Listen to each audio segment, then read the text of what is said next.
like I said, it's a collision course of Shakira, J-Lo, just bashing into the great Gregory Hines and Fred Astaire. It's a calorie burning record, without doubt. You have gotten tremendous, rightfully so, tremendous response, at least with my audience. I know certainly the BLS fans, about Ozzy's song being a highlight on this record, and it was awesome that you did it last night. You did that with an image of Ozzy on the screen, and also it was super cool. You did it in this river, and you put Diamond Penny up there as well. Yeah. So, but I imagine, man, for you, I think it's amazing that you made those songs and dedicate those songs to those folks. But it's got to be tough for you, especially with Ozzy's song, emotionally, to do that still. I would think it's kind of still to do that live, huh? All my friends just come around me now. They're like, Zakk, please don't write a song about me. You know what I mean? I don't want to be friends with you because I don't want a song. Exactly right. So, without a doubt. I mean, my boys and I love them all. So, that's where did doing Ozzy's song come in the making of the record? Was most of the record done already by the time Ozzy had passed? Yeah, I actually wrote those lyrics after we laid Honest to Rest. We came back to wrap up the Pantera celebration. And we ended up back at Jones Beach, and in New York. And we played there with Pantera celebration. And it was funny because that was the first gig we did when we got back after laying Oz to rest. And I remember playing there with Oz, and it was Jones Beach is on the water out there. And if it rains, like if we owned the venue, I'd be like, maybe we should fix this. Because if it rains, all the water comes up and goes into the venue. And like the first 40 rows, everybody's like, not ankles deep, like literally like thighs deep in water. And I'm like thinking to myself, unlike peanut butter and chocolate, which is pure devastation, electricity and water is another form of devastation, but not as awesome as resistance. But maybe we should fix this. You've been there 70 years. Yeah, but I mean, like every time, whenever I play there now, I just think about that one gig when we played there with Ozzy. It was just, everybody's raincoats on and everything like that, and everybody's submerged in water. So, but yeah, so that was the first thing we got back. But then after that, I already had the music ready. And then when we got back, I sat in the library in our house in California. This was like about 1 o'clock in the morning. I put my headphones on, listening to the tune. And I was looking at a book of Ozzy. And then I wrote the lyrics. And then after I wrote the lyrics, the book fell out of the bookshelf, hit me in the head. And it was on the ground, and I looked at it. It was Ozzy looking at me, and he said, I heard a voice. And he said, Zakk, now go make me a ham sandwich. But first, wash your hands before you make it. So that's like that. I washed my hands and I made the wash myself. And you made a great song. Now, you guys have all heard Ozzy's story.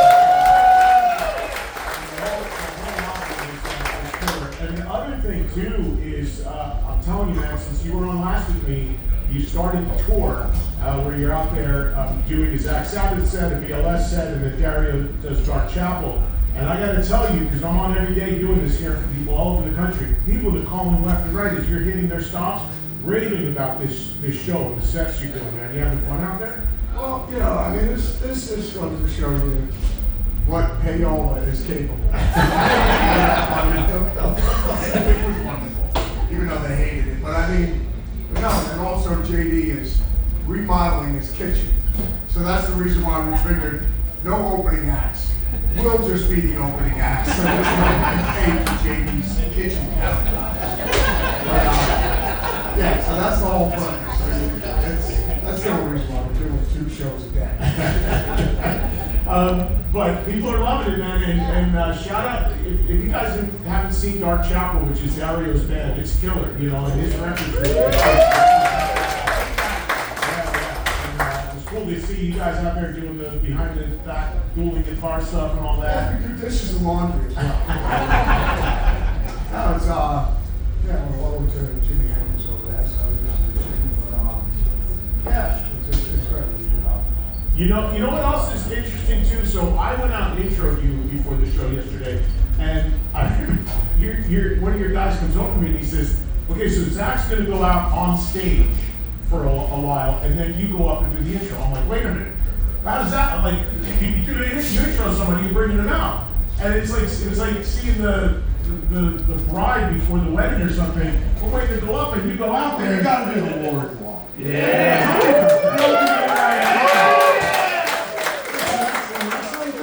Yes, it's a tradition. It's a tradition in the show, whether I was playing with Oz, then it goes back now playing their celebration, Black Sabbath, Black Label, you know, whatever soft shoe tap dance you yeah, the warrior goes out there. Now I have the little doll with the boss. Right. So then, and what other wrestlers going to be with? Whether it's Rowdy Roddy Piper, The Undertaker, Legion of Doom. I just bring out select wrestlers, and they're not dolls. They're action figures.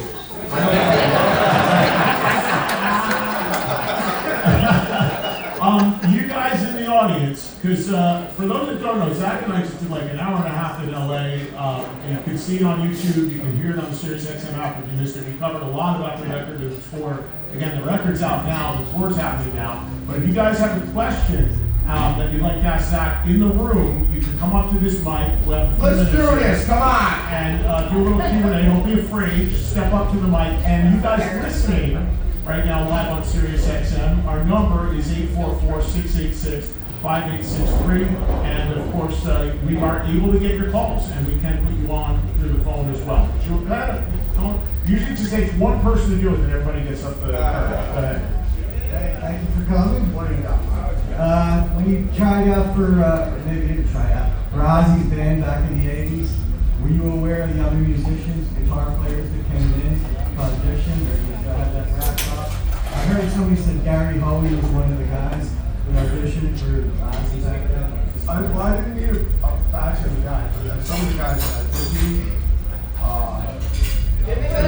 weird coming, and then some of the guys that I did meet me in a huge Sabbath freako, and then obviously we love St. Rose, and then obviously I love Jake. So for me coming in, it was like to be playing with the New York Yankees. You know, like I idolize all the players, I love the team, and you know, it'd be a dream someday to play with the Yankees. And well, a lot of the other guys were just like, they looked at wearing that uniform like it was just a real opportunity, and I heard the gig pays well or whatever, you know, so I just couldn't understand that. But that was just like a gig for free, you know, it didn't matter because I'm there, and I get to wear a uniform. But yeah, so I thought that was kind of good when I was actually auditioning with the guys, you know, like some of the guys that were auditioning. But yeah, and then like you said, I went down and met Oz. Randy Castillo was there, Phil Susan, and Phil's a great guy, so was Randy, and but yeah, it just made me feel at ease, and I think that another time it was like, you know, like I've known each other forever. So we just went through a couple songs, and I came back, and then met, and that's when I met Oz. You know, obviously I cracked my pants, I met Oz, and that's when Oz was just like, Zakk, go change your trousers. Play with your heart. And go make me a ham sandwich. So that's what happened. So I was making ham sandwiches and going right on the cone. All the way up to the end. Yeah, exactly. Congratulations. I appreciate it. Man. Thank you very much. Step right up. Where you now? Where you go? Cool show. We got the berserk that's going on. We're going to do another berserk. Yeah, we're working on it right now. That's why I one day that's great. Yeah. Yeah, come on. For people listening that don't know, we talked about this last night. Berserk, this was the festival that you did. Yes. It was in Pennsylvania, right? Yeah, That's Pennsylvania. Fantastic show. Great benefit for, I forget what the benefit was for, but they rode in on motorcycles. Oh, we had to ride for dime. Yeah. Without a doubt. Yeah. Any chances of a live album? Well, I don't know. I guess, you know, we could make one without a doubt. We just did the beach thing and record the whole show on that thing. But you know, I just always like because everybody's recording. When everybody like when we were recording the beach thing the other night, they go, "Oh, we're recording the show." We're recording the show every night. But Everybody's recording on their phones, and I always think it's kind of funny when everybody's like, "Well, live in the moment." I go, I am living in the moment, and I'm recording the next time. I feel like, you know, I'm having a great time. So and I always say to everybody that about the phones at the concerts, like, what are you recording the concert? I go, I bet you all wish we had phones when Randy Rhoads was around.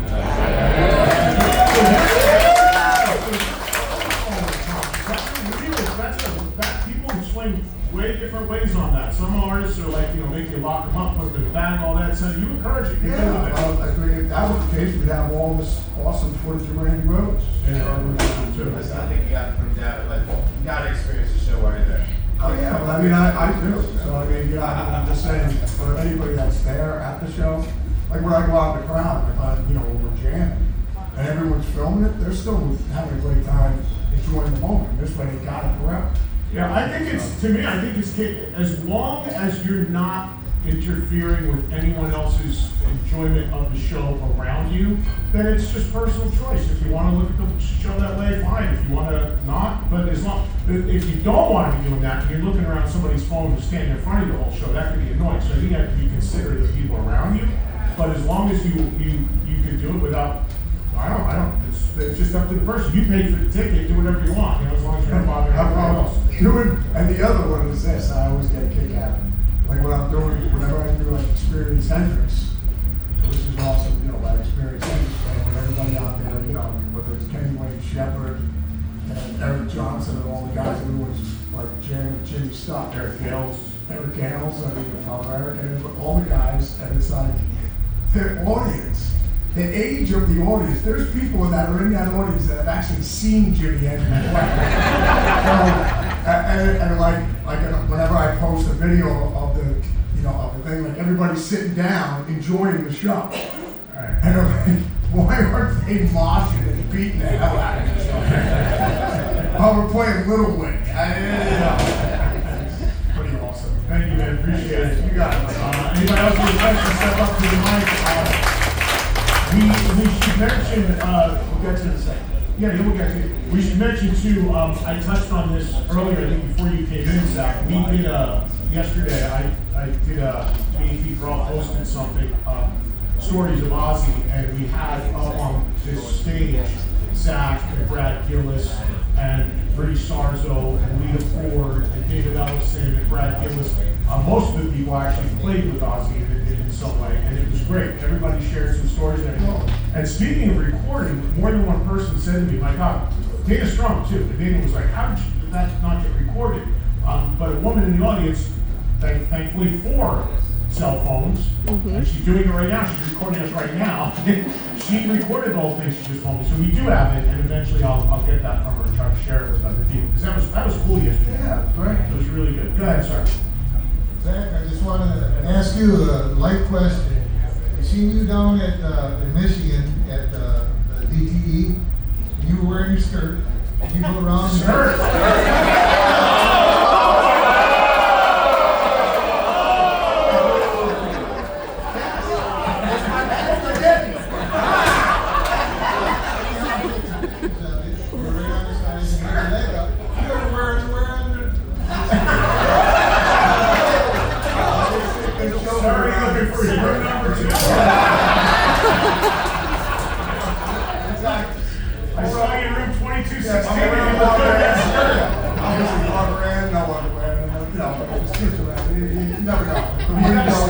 It's not a speeder wonder, so you can jump right in the pool when he wants. You know what I mean? So, I'm a little twisted like you, so I just wanted to bring up because your favorite drink straight from the tap. I remember that. Without a doubt. We gotta make sure everything's happening. Just wondered. Secret to 83 years of having a girlfriend. By the way, you guys, for the radio audience listening, you don't have to benefit of the visual. This guy looks like the least twisted guy.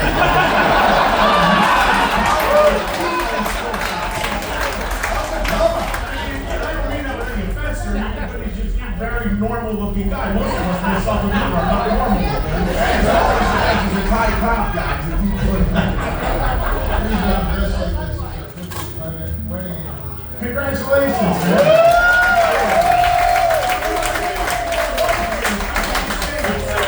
And that's why they are happily married, because he's twisted.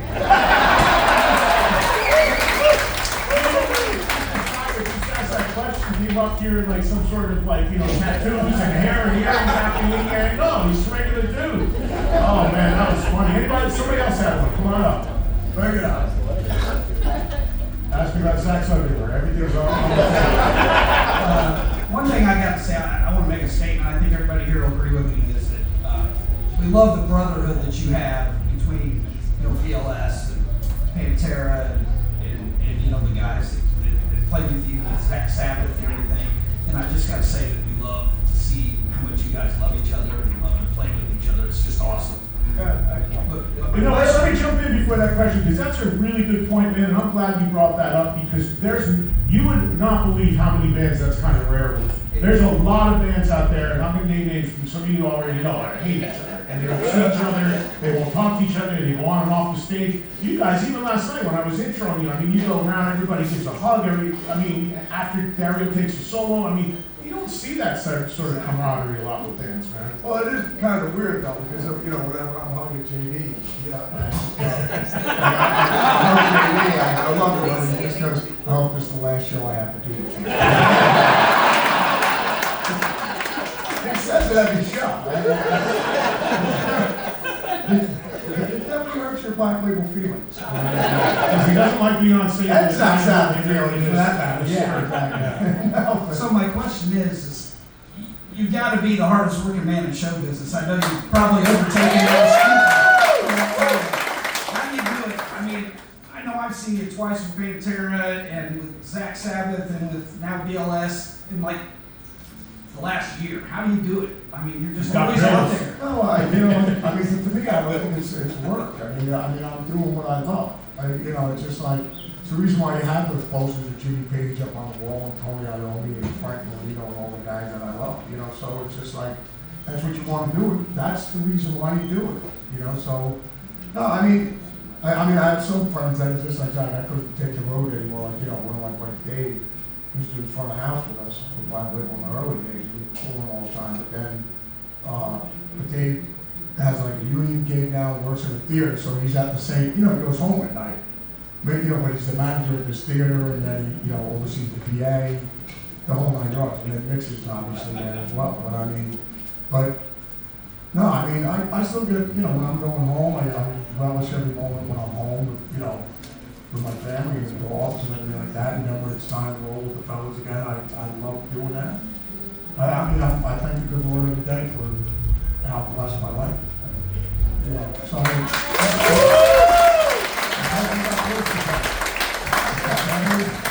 Even if it wasn't that, it's just like with the Stones. The reason, it's not they're torn because they have gambling problem. Maybe they do, and maybe they don't.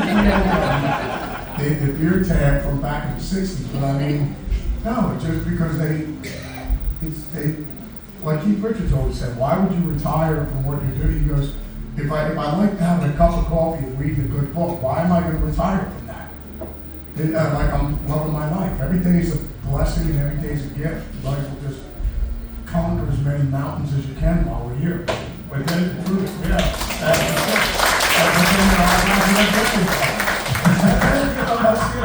Why do you think they just named a street after Bruno Mars in Las Vegas? Well, there you go.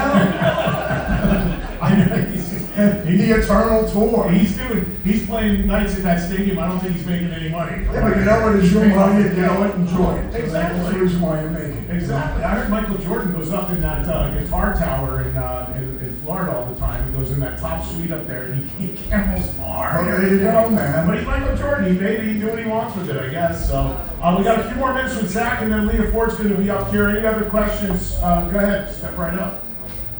Zakk, aside from playing, you have the Wild Guitars company. Can you tell us about that and everything coming out from you? Well, no, it just, for me, it's just like with the band,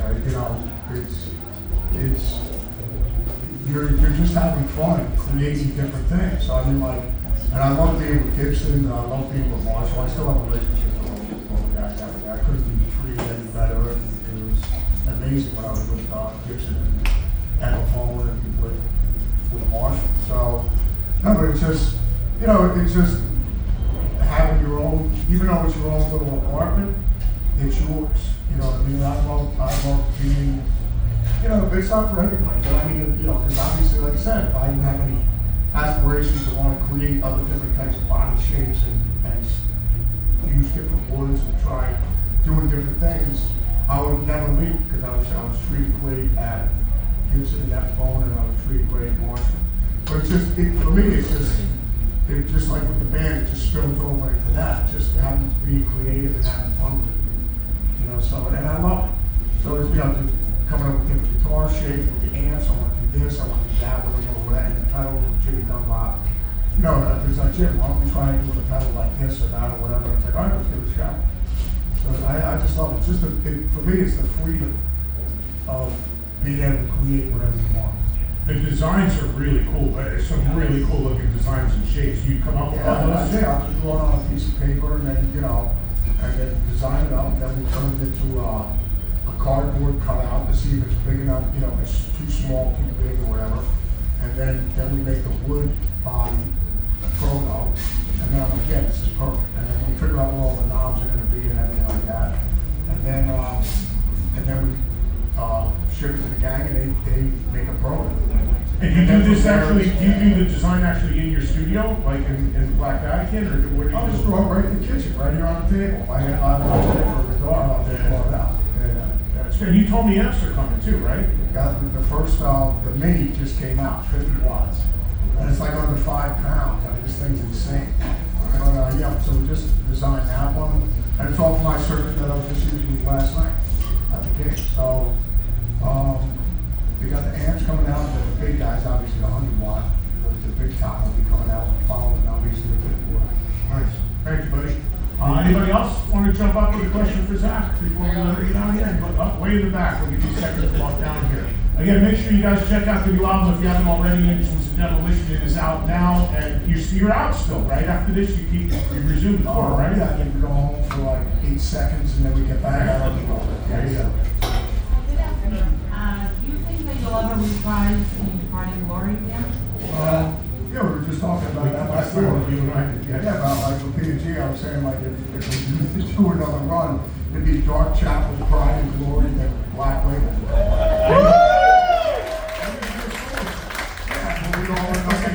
Then we'll do Book of Shadows. That's all I'm saying. Yes, and then the stripper pole comes out and I dance right away. With my skirt.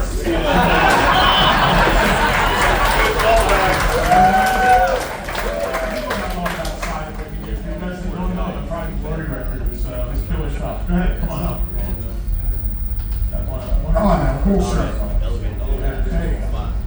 I brought nothing but Ozzy Savage shirts. Awesome. Nothing but, and a Zakk Savage shirt. Very good. I wanted to ask about your relationship with Sharon. I love how you call her mom. And you hear criticism about her out there. I personally, I love her. And I don't get why people, talk shit about her. I don't know if it.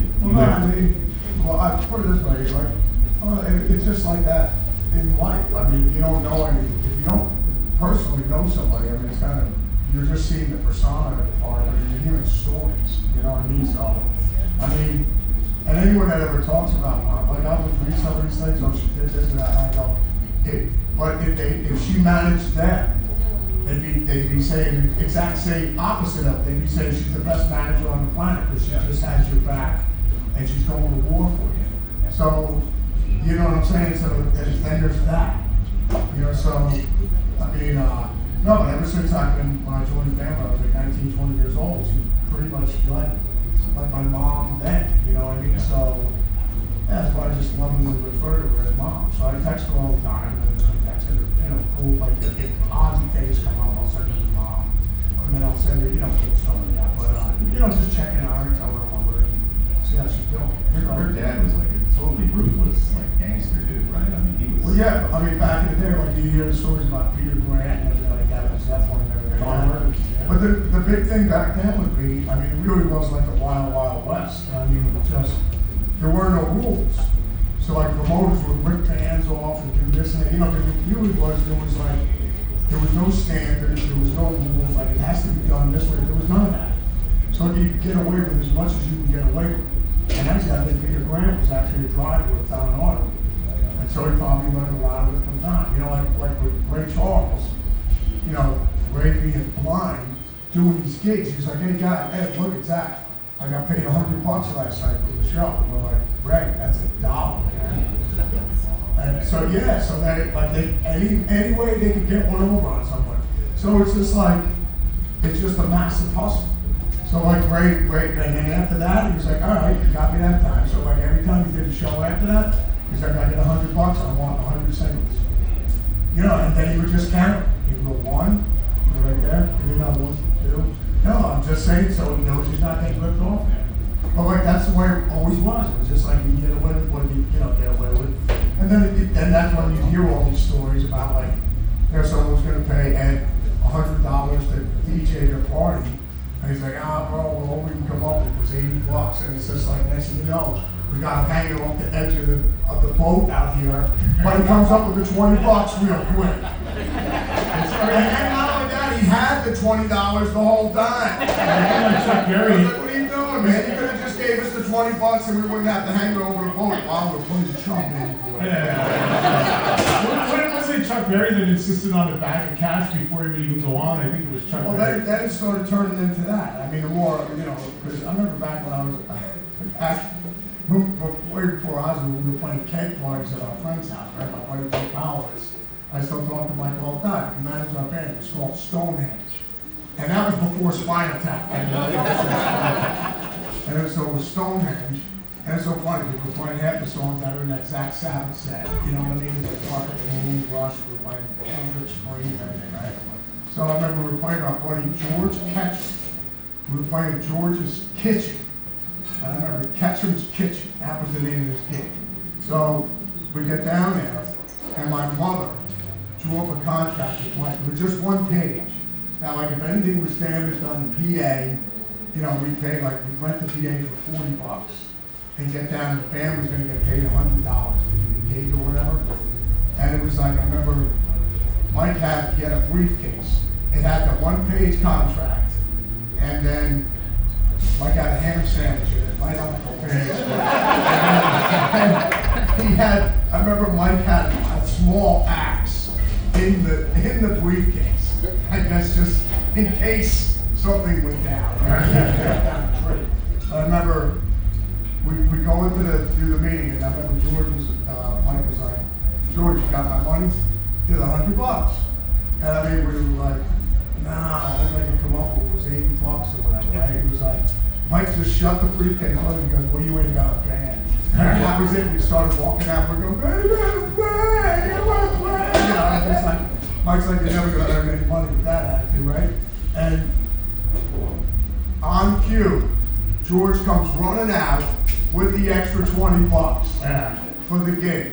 And I remember Mike going, good, we're friends. What do you got trying to stick me for, man? You know what I mean? And then after that, we hung him out on the side of the boat and took chum in. It was like pretty funny. That was probably back in 1984, 85. Yeah. You know, so I got to see it firsthand. But yeah, so that's where you hear something. There you go. I gotta wrap up, you guys, because I gotta get Lena up here. But and by the way, my producer in New York, Joel, says he's got the Wild Audio Warhammer, and it's a beast of a guitar. So there you go. Joel, anything you want to say to that?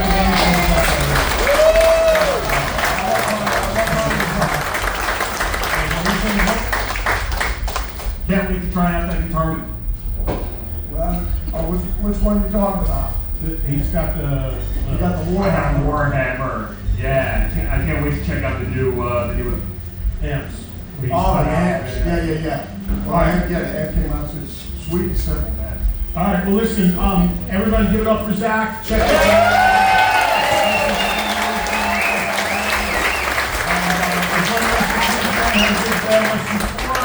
Hey, I just want to say one thing. I heard Iron Maiden got into the Hall of Fame. Yes. And guess what? There you go. I also heard the Rolling Stones and the Beatles are going to be in the Hall of Fame next year.